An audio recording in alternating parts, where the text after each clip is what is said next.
Hi, ಐತಾಳ್ಸ್ kitchen ಚಾನಲ್ಗೆ ಸ್ವಾಗತ. ಪನ್ನೀರ್ ಉಪಯೋಗಿಸಿ ಮಾಡುವ ರೆಸಿಪಿ ಎಲ್ಲರೂ ಇಷ್ಟಪಡ್ತಾರೆ. ಇವತ್ತು ನಾನು ರುಚಿಯಾದ ಹೈದರಾಬಾದಿ ಪನ್ನೀರ್ ಗ್ರೇವಿ ಮಾಡ್ತಾ ಇದ್ದೇನೆ. ಮೊದಲು ಬಾಣಲಿಗೆ ಸ್ವಲ್ಪ ಎಣ್ಣೆ, ದೊಡ್ಡದಾಗಿ ಕಟ್ ಮಾಡಿದ 2 ಈರುಳ್ಳಿ, 8 ರಿಂದ 10 ಗೋಡಂಬಿ, 6 ಬೆಳ್ಳುಳ್ಳಿ ಹೆಸಳು ಹಾಕೊಂಡು 3-4 ನಿಮಿಷ ಫ್ರೈ ಮಾಡಿ ಪಕ್ಕಕ್ಕಿಡ್ತೇನೆ. ಇನ್ನೊಂದು ಪ್ಯಾನಿಗೆ ಸ್ವಲ್ಪ ತುಪ್ಪ ಹಾಕಿ 300 ಗ್ರಾಂನಷ್ಟು ಪನ್ನೀರನ್ನು ಸ್ಕ್ವೇರ್ ಶೇಪಿಗೆ ಕಟ್ ಮಾಡಿ ಹಾಕೊಂಡಿದ್ದೇನೆ. ಇದನ್ನು ಕೂಡ 2 ಕಡೆ ಕಲರ್ ಚೇಂಜ್ ಆಗುವ ತನಕ ಫ್ರೈ ಮಾಡಿ ಪಕ್ಕಕ್ಕಿಡ್ತೇನೆ. ಇನ್ನೊಂದು ಇದಕ್ಕೊಂದು ಮಸಾಲೆ ಮಾಡಬೇಕು. ಅದಕ್ಕೆ ಪುದೀನ, ಕೊತ್ತಂಬರಿ ಸೊಪ್ಪು, 1 ಹಸಿಮೆಣಸನ್ನು ಮಿಕ್ಸಿ ಜಾರಿಗೆ ಹಾಕೊಂಡಿದ್ದೇನೆ. ಹಾಗೆ ಮೊದಲೇ ಫ್ರೈ ಮಾಡಿದ ಆನಿಯನ್ ಮಿಶ್ರಣ ಕೂಡ ಹಾಕೊಳ್ಬೇಕು. 1 ಕಪ್ಪಿನಷ್ಟು ಮೊಸರು, ಸ್ವಲ್ಪ ನೀರು ಹಾಕೊಂಡು ನೈಸಾಗಿ ಇದನ್ನು ಗ್ರೈಂಡ್ ಮಾಡಿ ತರ್ತೇನೆ. ಪುನಃ ಗ್ಯಾಸಲ್ಲಿ ಒಂದು ಬಾಣಲೆ ಇಟ್ಟುಕೊಂಡಿದ್ದೇನೆ. ಇದಕ್ಕೆ ಸ್ವಲ್ಪ ಎಣ್ಣೆ, ಚಕ್ಕೆ, ಲವಂಗ, ಜೀರಿಗೆ, ಬ್ಯಾಡಗಿ ಮೆಣಸು, 1 ಏಲಕ್ಕಿ ಹಾಕೊಂಡು ಪರಿಮಳ ಬರುವ ತನಕ ಫ್ರೈ ಮಾಡಬೇಕು.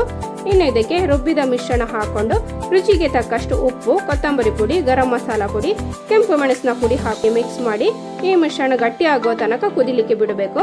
ಇದು ಗಟ್ಟಿ ಆದಮೇಲೆ ಇದಕ್ಕೆ ಮೊದಲೇ ಫ್ರೈ ಮಾಡಿ ಇಟ್ಟುಕೊಂಡಿದ್ದ ಪನ್ನೀರ್ ಹಾಕೊಂಡು ಚೆನ್ನಾಗಿ ಒಮ್ಮೆ ಮಿಕ್ಸ್ ಮಾಡಿ 2 ನಿಮಿಷ ಚೆನ್ನಾಗಿ ಕುದಿಸಿ. Paneer Hyderabadi gravy ready. ಇದನ್ನು ಚಪಾತಿ ಅಥವಾ ಪೂರಿಯೊಂದಿಗೆ ಸರ್ವ್ ಮಾಡಿ. ಹೀಗೆ ಹೊಸ ರೆಸಿಪಿ ನೋಡಲು ಚಾನಲ್ ಸಬ್ಸ್ಕ್ರೈಬ್ ಆಗಿ, ಲೈಕ್, ಶೇರ್, ಕಮೆಂಟ್ ಮಾಡಿ. Thank you. ಬಾಯ್.